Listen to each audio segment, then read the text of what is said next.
Kabang pagmasustyantaya ing banal na misa.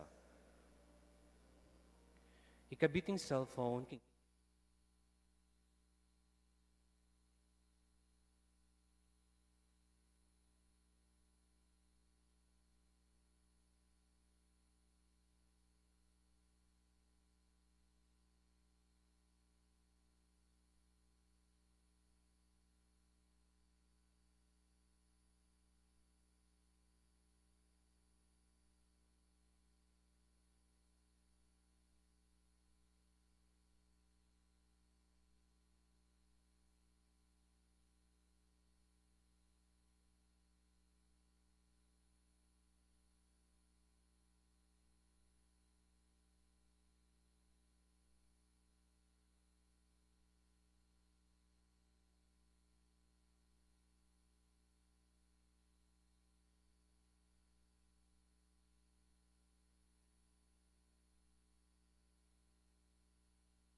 ordinary time. You feel happily surprised when, after a mistake or an offense on your part, the person you have hurt is patient with you and gives you new chances. That is God's way with us. He keeps believing in us. That is also the way God wants us to treat one another. Like Him, we should be fully aware that people are neither entirely good nor completely bad, and that therefore we should be patient, forgiving, trusting, and give time to heal. Let us thank our Lord for His patience and ask Him to make us a bit like Himself. Let us greet Christ in the person of our Mass presider, Reverend Father Joseph Mary D. Bacay.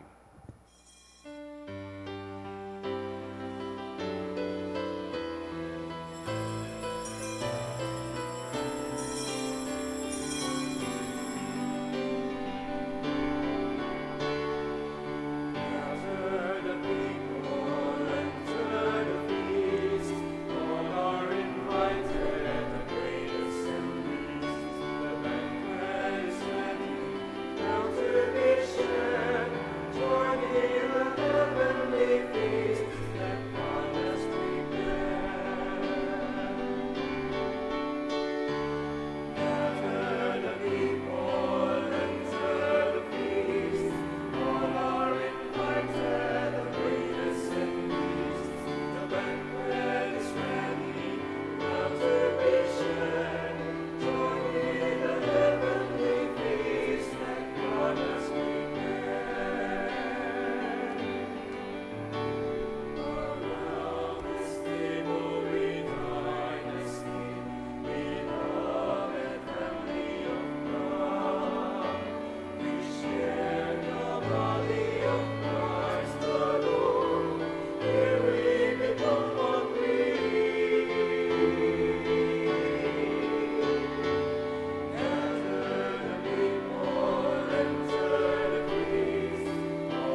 In the name of the Father, and of the Son, and of the Holy Spirit, Amen. the grace and peace of God our Father and our Lord Jesus Christ, and the communion of the Holy Spirit be with you all. Your spirit, Good morning, my dear brothers and sisters. Father. Once again, as a family, we are gathered in our Sunday liturgy, the 16th Sunday in the ordinary time. And as we prepare to encounter the living and the risen Lord in this Eucharist, let us now call to mind our sins, and we beg the Lord for pardon and strength. You were sent to heal the contrite of heart. Lord, have mercy. Lord, have mercy. You came to call sinners. Christ, have mercy. Christ, have mercy. You are seated at the right hand of the Father to intercede for us. Lord, have mercy. Lord, have mercy. And may Almighty God have mercy on us, forgive us our sins, and lead us to everlasting life. Amen. Gloria in excelsis Deo.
Let us pray. Show favor, O Lord, to your servants, and mercifully increase the gifts of your grace, that made fervent in hope, faith, and charity, they may be ever watchful in keeping your commands, through our Lord Jesus Christ, your Son, who lives and reigns with you in the unity of the Holy Spirit, one God, forever and ever.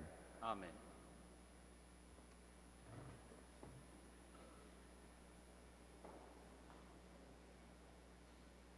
A reading from the Book of Wisdom. There is no God besides you, who have the care of all, that you need show you have not just unjustly condemned, for your might is the source of justice. Your mastery over all things makes you lenient to all. For you show your might when the perfection of your power is believed, and in those who know you, you rebuke temerity. But though you are master of might, you judged with clemency, and with much lenience you govern us. For power, whenever you will, attends to you, and you taught your people by these deeds, that those who are just must be kind, and you gave your children good ground for hope, that you would permit repentance for their sins. Word of the Lord. Lord, you are good and forgiving.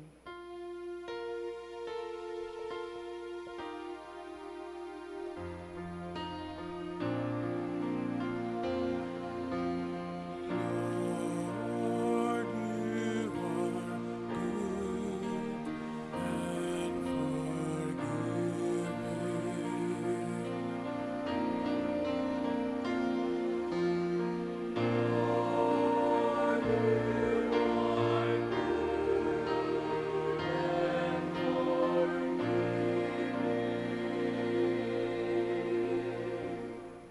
You, O Lord, are good and forgiving, abounding in kindness to all who call upon you.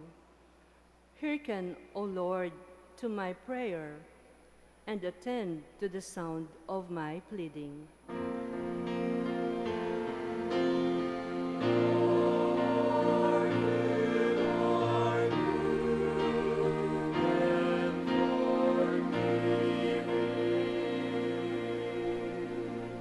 All the nations you have made shall come and worship you, O Lord, and glorify your name. For you are great, and you do wondrous deeds. You alone are God.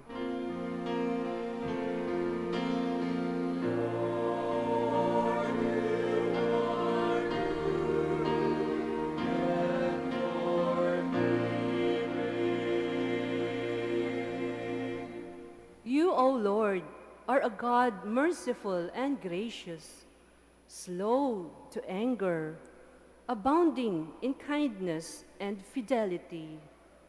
Turn toward me and have pity on me. Give your strength to your servant.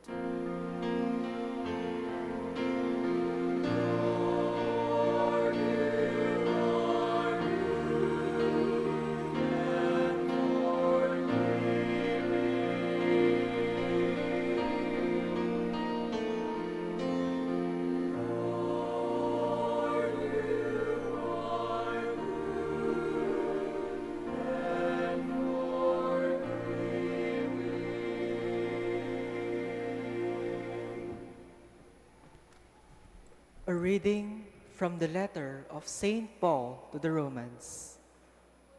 Brothers and sisters, the Spirit comes to the aid of our weakness, for we do not know how to pray as we ought. But the Spirit Himself intercedes with inexpressible groanings, and the one who searches hearts knows what is the intention of the Spirit, because He intercedes for the holy ones according to God's will. Word of the Lord.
Blessed are you, Father, Lord of heaven and earth. You have revealed to little ones the mysteries of the kingdom.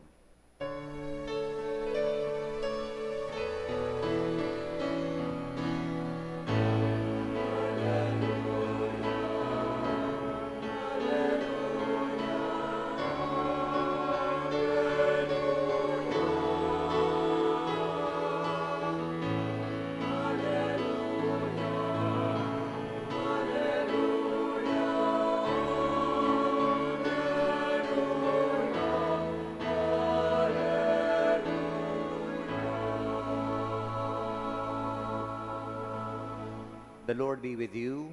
Your spirit. A proclamation from the Holy Gospel according to Matthew.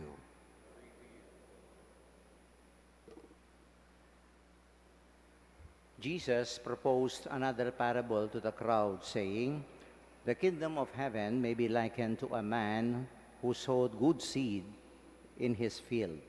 While everyone was asleep, his enemy came and sowed weeds all through the wheat, and then went off. When the crop grew and bore fruit, the weeds appeared as well. The slaves of the householder came to him and said, 'Master, did you not sow good seed in the field? Where have the weeds come from?' And he answered, 'An enemy has done this.' His slave said to him, 'Do you want us to go and pull them up?' And he replied, 'No. If you pull up the weeds, you might uproot the wheat along with them. Let them grow together until harvest.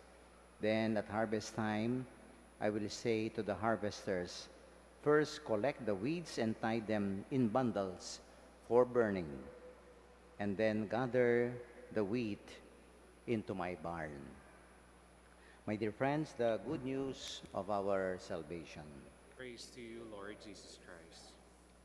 We are now on the 16th Sunday in the ordinary time, and allow me to begin our homily today with a very personal experience. No, it happened couple of weeks ago, no, after my lunchtime mass at the cathedral, the Metropolitan Cathedral, and I was about to go, no, to the convent for lunch. Danupa na ako po. And suddenly I was approached by a young man, and in the course of our conversation, just like any ordinary young man, no, he was very idealistic. He's full of ideals, and that's normal for young people, you know. And I was taken aback because he told me this, no. He asked me, "Ana, di ba among God is powerful, that He can do anything and everything?" Oh, stuka ka na. You're correct. He is powerful and He can do everything and anything in this world. Okay ba ito niyo po yung question na kanako? So sabi na, if that is the case, Father, that is the case amo nga na, why can't He eliminate totally the evil in this world? Bigla ko po. Wow, sabi ko kaya sarili ko. Why can't He erase, He eliminate, no, all the evil things happening in our world today?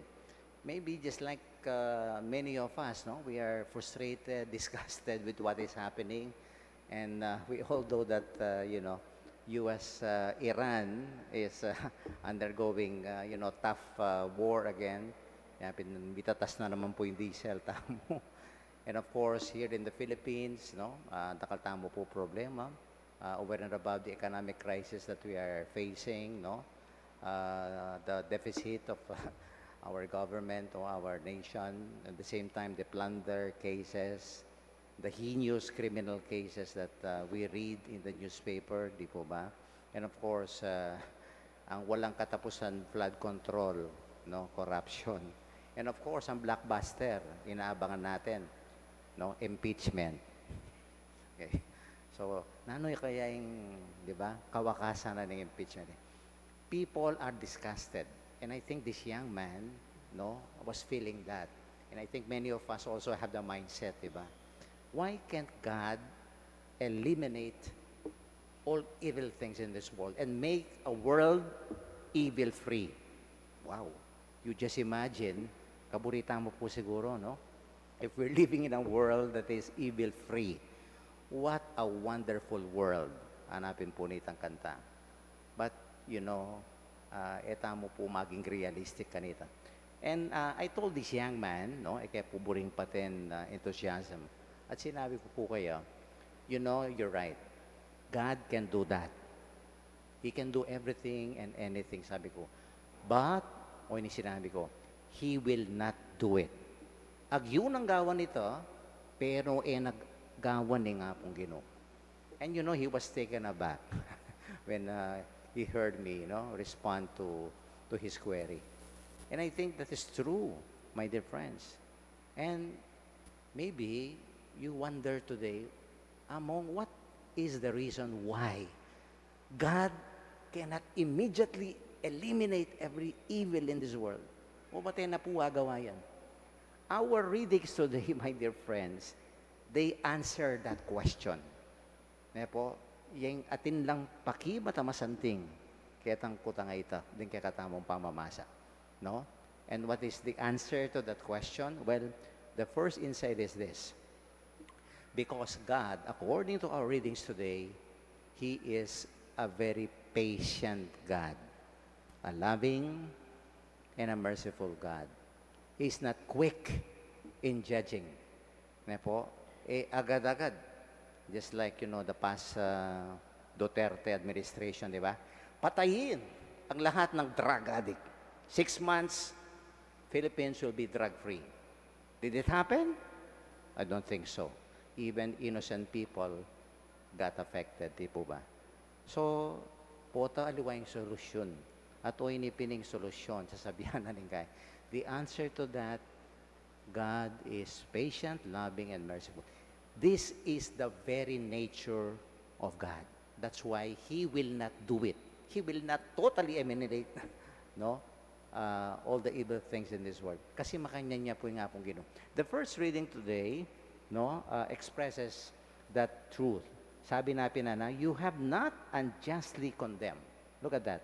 And then you, all things, you makes you lenient at all. Look at that, no?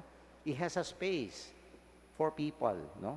And at the last statement of the first reading, you gave your children good ground for hope. At bibiyayang pag-asa, kareng magkamali, kareng madilili. And that you would permit repentance for their sins. And this is it. God, is so patient with us in spite of our sinfulness, because He loves us. And this is what we profess, we said in our response today, Lord, you are good and forgiving. This is who God is. Tayo po apalitan ng Diyos. Yan din nga pong Ginoo. It is His very nature to be patient with us. It is His very nature to be merciful and to be loving to us. 2 Timothy 2:13 says that even though we are not faithful to God, God will remain faithful to us because He cannot deny, He cannot contradict Himself. Ita po yung dahilan, kapatid. Yan ng Diyos. Just like fish. At mo yung asan. It is its nature, of course, to live underwater. Makanya niya naman. It cannot live outside the water. Nga pong nature na po ito. Mamamatawad siya, mapibabataya kaya katamo. And this is also the point of the parable today. We get a beautiful parable from, according to Matthew, the parable of the wheat and the weeds. Look at this. The sower sowed good seed. Mayap lang bini. Then, of course, the slaves, the workers, they were surprised. Master, did you not sow good seed in the field? Eko puminyal bag mayap bini. Where have the weeds come from? Okay, an enemy has done this. And look at this. Look at the response of the slaves. Do you want us to go and pull them out. No? Kalupa na purit ang sasabihan ko kaya kayo. He wants swift justice. He wants an immediate eradication. Lakota lang ang pura, hindi kuta rin. If you want, manapuning slaves. But what did the sower say, no? O ini sinabi na, no. If you pull up the weeds, you might uproot the wheat along the weeds with them. Let them grow together until harvest. That is the patience of God. Because we all know, my dear friends, this is, our life. That it takes time for people to learn. It takes time to people to grow. It takes people time to mature. And God is allowing that. He respects that. Nang kay magkamalita mo, misasakabta mo, we cannot really change, no, in our attitude. And God respects that. That's why He is really slow in anger, but rich in mercy. No? Yapin po yung dahilan nito. Now, let me add to that. No? So, the answer, why can't He not eliminate all evil things? Because He is patient. He is loving and merciful. Because He loves us. Plus, at the same time, He is patient. Why? Because He knows that we are weak. Balo na ni nga pong Ginoo, matbud tamo. And this is what the second reading today tells us. O ini po yung sasabihan ng San Pablo in his letter to the Romans, sana, the Spirit comes to the aid of our weaknesses. For we do not know how to pray as we ought. And that is very true. God knows our weaknesses. No, He knows that we cannot pray alone. We cannot change alone. We cannot be patient alone. We cannot grow alone. We need God. And we cannot rely on our own strength. And, no, nino po yung panaligan tamo, He gives us a helper. Yapin po itang the Spirit na comes to the aid. So, pa nakatamo ng Banal na Espiritu. Uling, nung alayo yung grasya na ng Diyos, kaya pa magbayo tamo, we cannot do it alone. Why? We are weak people. Matbod tamo. We have our own limitations and imperfections. God knows that. Balo nakatamo ng Ginoo. That's why He is so patient with us, my dear friends. And, how can we concretely, diba, be a beneficiary of the workings of the Holy Spirit? Na makananuya po manigobring Banal na Espiritu so pa nakatamo. Okay, number one, daily, we need to pray. Aldoldo, mga dita mo po, kagising tapa, pray. Pray unceasingly, anang St. Paul, in season and out of season. Pray, pray, pray. Aldoldo po.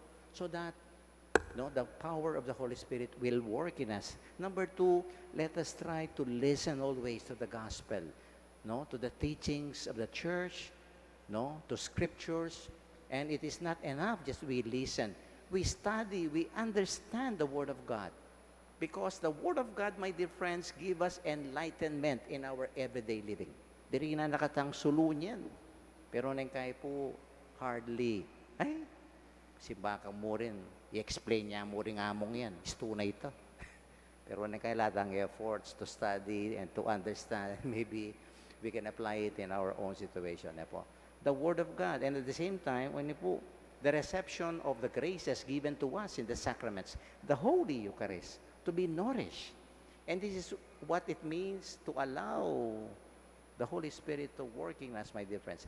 And the daily little acts of kindness, charity, generosity that we can do. We practice our faith. This is allowing the Spirit to work in us. Kasi po may natamo, matbud tamo. That's why in our prayer life, in our spiritual life, we connect ourselves to the very source of the strength and the courage that we need. So that, we can change, we can renew, and we can be a better person. Not alone, but with the grace of God. And we are so lucky that the Spirit comes to us and to the aid of our weaknesses. I'll give an example, no? Kung halimbawa po, you live in an apartment building, at mo, fourth floor, o kaputang kayo, siraya po yung elevator, and then all of a sudden, you receive a call, ay, ating ko yung balikbayan box. Okay? So you went down, at ikit mo itong balikbayan box. Wow, talaga naman.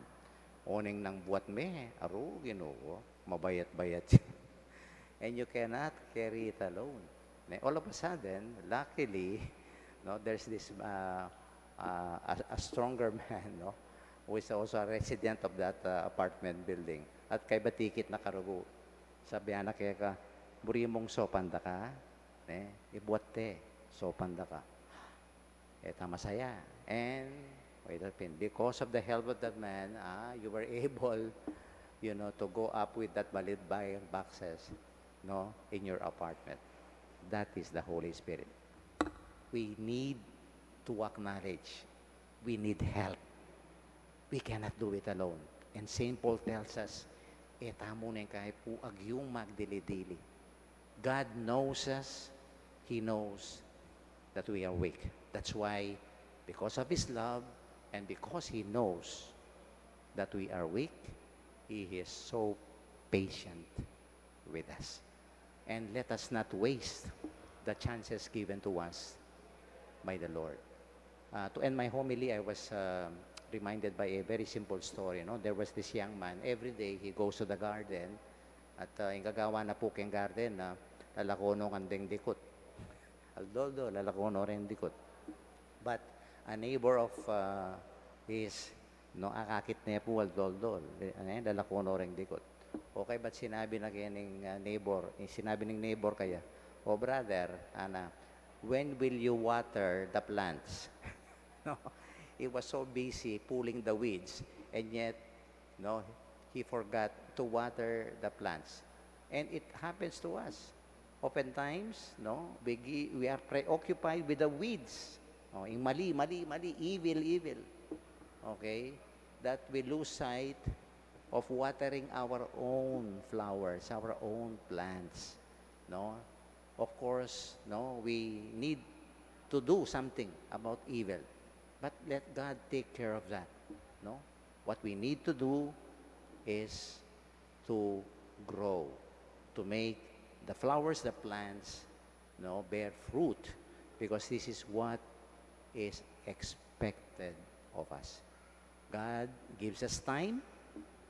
At sana po, itamo, let us try our best with the help of the Holy Spirit, not to yield, to produce a good harvest for the Lord. Amen. Let us now stand.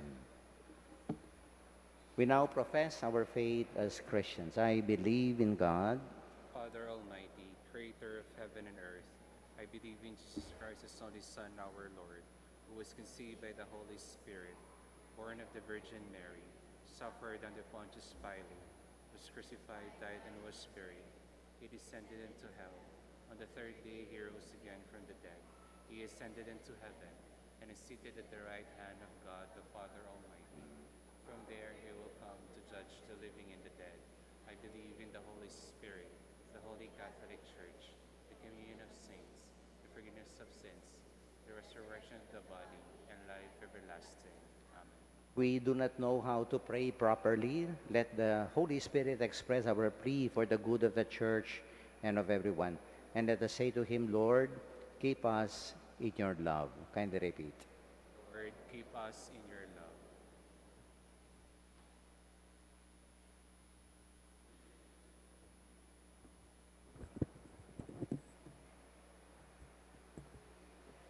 We do not know how to be patient properly. That the Holy Spirit keep us from judging harshly people who have done wrong, even those who have hurt us. Let us pray. Lord, keep us in your love. We do not know how to forgive properly. That the Holy Spirit may give us the strength to take the first step in seeking reconciliation. Let us pray. Lord, keep us in your love. We do not know how to hope properly. May the Holy Spirit fill us with confidence in the future of the Church and of our country. Let us pray. Lord, keep us in your love. We do not know how to bring justice properly. Let the Holy Spirit make us aware of the rights of people and dispose us to give all their due and more. Let us pray. Lord, keep us in your love. We do not know how to love properly. That the Holy Spirit give to our communities a sense of unity, acceptance, and belonging. Let us pray. Lord, keep us in your love. In silence, let us pray for our own intentions. Father, let your Holy Spirit prepare us in joy for the day when you will harvest the seeds you have sown among us. Through Jesus Christ, our Lord. Amen.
Pray, brethren, that our sacrifice may be made acceptable to God, the Almighty Father.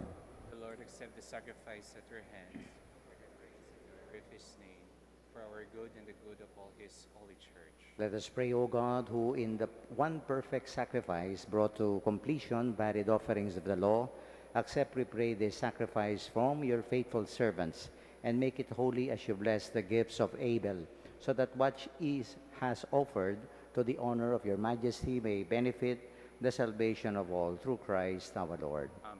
The Lord be with you. And with your spirit, Lift up your hearts. lift them up to the Lord. Let us give thanks to the Lord our God. It is right and just. It is truly right and just, our duty and our salvation always and everywhere to give you thanks. For we know it belongs to your boundless glory that you came to the aid of mortal beings with your divinity, and even fashioned for us a remedy out of mortality itself, that the cause of our downfall might become the means of our salvation through Christ our Lord. Through him the host of angels adores your majesty and rejoices in your presence forever. May our voices, we pray, join with theirs in one chorus of exultant praise as we acclaim.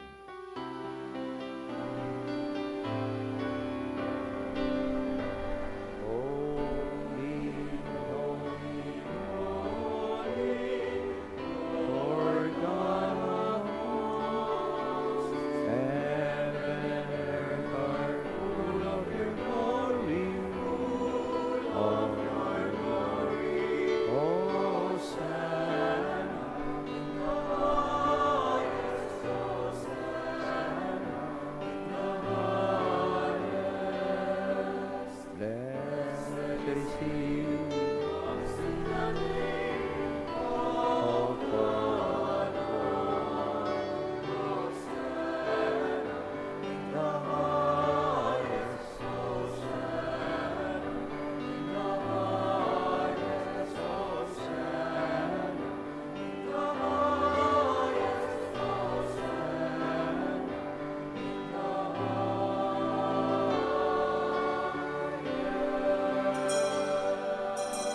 You are indeed holy, O Lord, the fount of all holiness.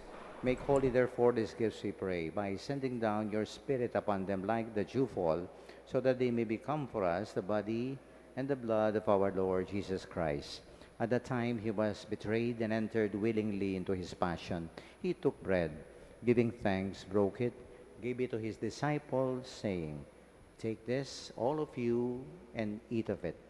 For this is my body which will be given up for you."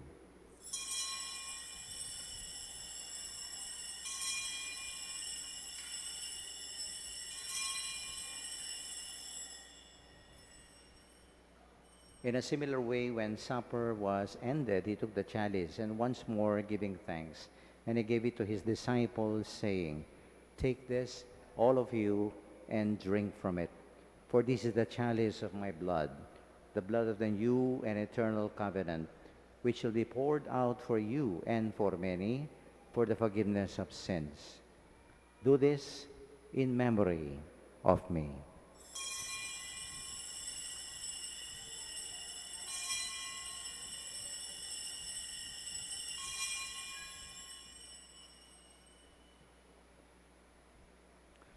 The mystery of faith.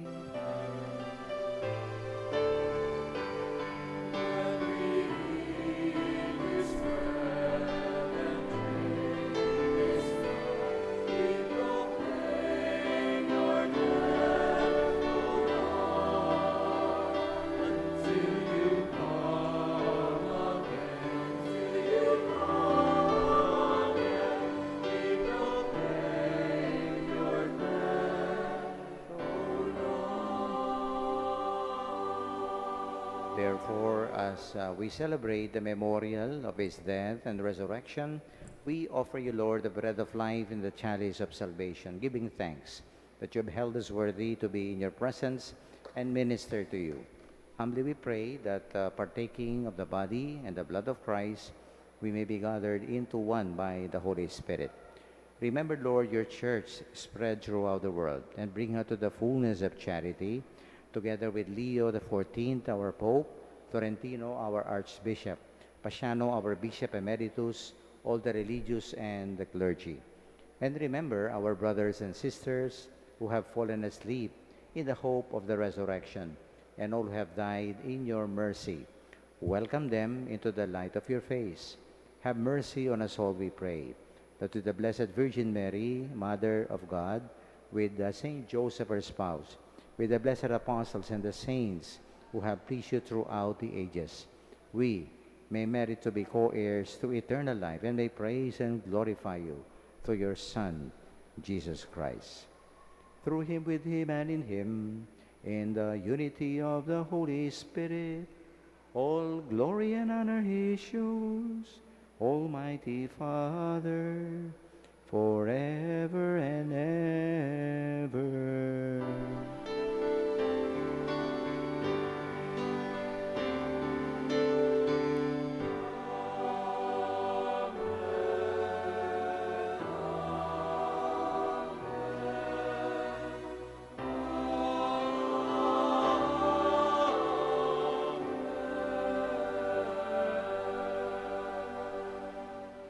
Gathered as one family, let us now call upon our ever merciful, loving, and patient Father, to the very words our Savior gave us.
Lord Jesus Christ, you said to your apostles, "Peace I leave you, my peace I give you."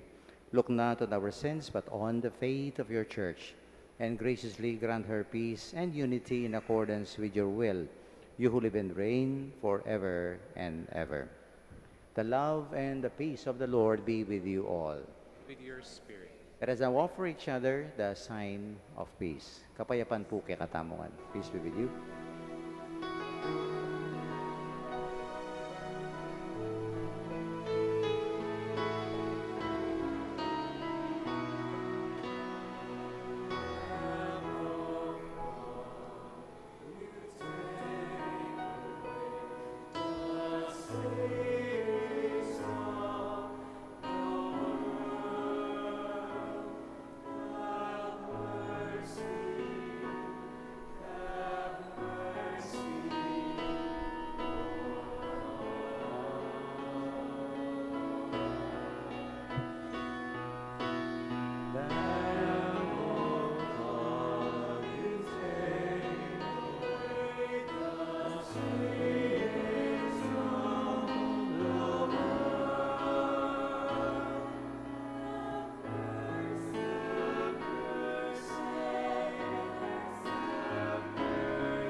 My dear friends, in front of us is our Lord Jesus Christ, the Lamb of God, our ever-loving, merciful, and patient God.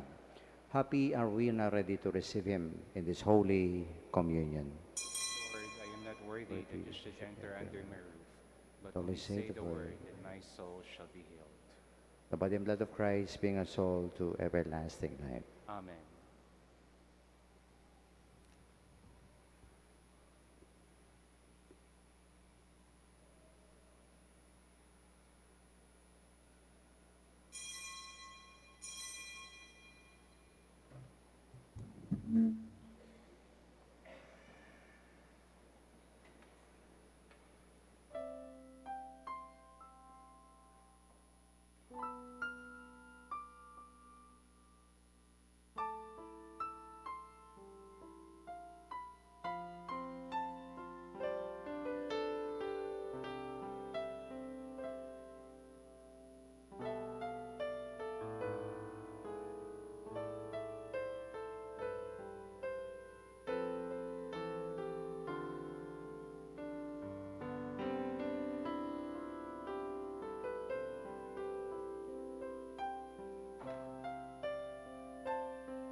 Si Claude Tapo para king panalangin ng bansa, para king kalinawan ng isip, pamagbalik loob at pamagbayo. Itamongan po, malugod ay pa, Diyos ning katotohan at hustisya, tinubod ming bugtong mong anak Yesu Kristo, aking kapamilatanin kayang pamaylasa, kamatayan, at pamanyubling mebye, pepahayag na ing kekang pakalulu, at sinot na kami keka at kingyato. Lalapit kami keka magdulap pangaulo, katuliran at pamagbayo king kaming labwad. Ing bansami makatalakadya king meto nga masakit pikuros dalan, akakit mi ing mipinpining katutuan, mayantala ing ustisya, at ing pamisagsagan painaning pusot kaladwaning kaya kaming lipunan. Ipanalangin mi loretang mi pagkatiwalan mamuntukan, ausan mo lang mi balik king banal obligasyon ning karelang pamanungkulan. Sumuyo lasanang mitmong katapatan, katuliran at pamagmalasakit. Pagkalaman mo lang makabyasnan magobra, kambening masusing pamanintindi. Sikanan, ban makapagpursigi king dangalan, at kapakumbaban, ban emanintun pamanablas, nune katuliran. Alipan sariling ambisyon, nune kakayap ding sabla. Patawaran mo kami king pamipikit mi karing matami, king nanumang gusto at matulid, king pamananggap mi karing kasangkanan, king lugal na ning kapakibatan karing dapat mi, at king pepaboren mi ing pangawala ning kapanayan at pamisan metong. Paina king kaya kaming kapanayan para karing kaya kaming memalen. Akuan mi ing dakala beses menayimik kami, arapaning hustong kararaptanan. Uling pinili mi ing mayan at alang kasakit-sakit kaya kami, kaya sa aking konsensya mi. Ing takot, kaya sa aking katapangan, ing kayalan malasakit, kaya sa aking responsibilidad. O banalay Espiritu, ibayo mo la ring puso mi, at aslagan mo la ring kaisipan mi.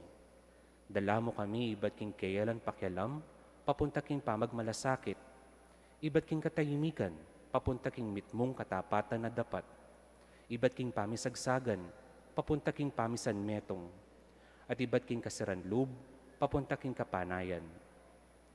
Ituro mo kaming talakad magluwalo para king katutuan mitmong kalinawan, pagpursigan ng hustisya kambening pakalulu, at maging kasangkapan ning kapayapan at pamikasundo. Ipaslagmi kay kaing sala king kaya kaming bansa. Pakayapan mo ing mga sira, ulwan mo ing mga sugat, at italakad may ing meto nga balayan, ay maglibe king katutuan para mo king kasngawan. At misisuko king kayapan, pauli ning takot. Manano na sanang iti maging banal ng panahon ning pamagbalik loob, kapanisyan at kapaglarinan, at pamagbayo para king kakatamong bansa. Ban kanita, maging tunay kaming bansang mabibigay king kasalpantayanan, kapanayan at lugod, lalam ning pamaningat mo, ang tingig pami.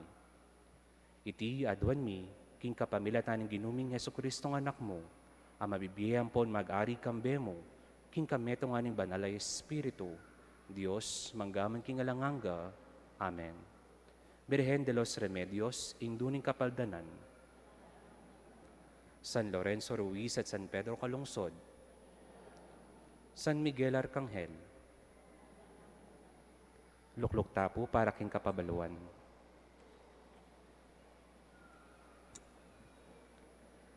Agkatanda kayo pong makiyagom at simba king July 22, Merklis, ka-fiesta ng Santa Maria Magdalena, ring misa alas 6 ning abak at 5:30 ning gat panapon, at tukyan ning prosesyon itang kabengyan. Dakal pong salamat.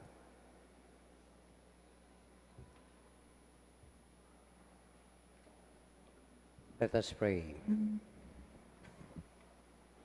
Graciously be present to your people, we pray, O Lord, and lead those you have imbued with heavenly mysteries to pass from former ways to newness of life through Christ our Lord. Amen.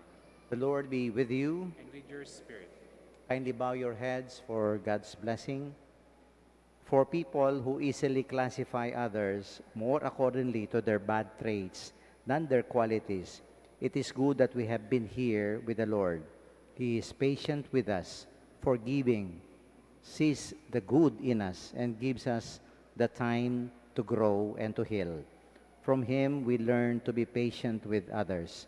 So let us practice patience with the blessings of Almighty God, the Father, the Son, and the Holy Spirit. Amen. We have celebrated the Eucharist. We now go in peace and bring along the love, the mercy, and the patience of God. Thanks be to God. Palakpakan po natin ang Panginoon. No? Thank you and have a blessed Sunday.